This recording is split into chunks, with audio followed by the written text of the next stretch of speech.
രാവിലെ അവിടുന്നു പട്ടേരിപ്പാടിന്റെ വാതം ചികിത്സിക്കാൻ പോകുന്നു.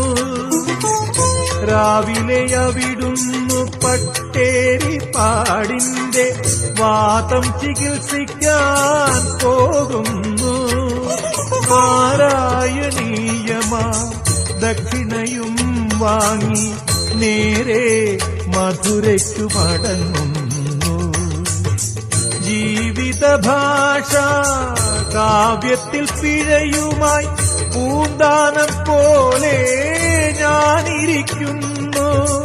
കൃഷ്ണ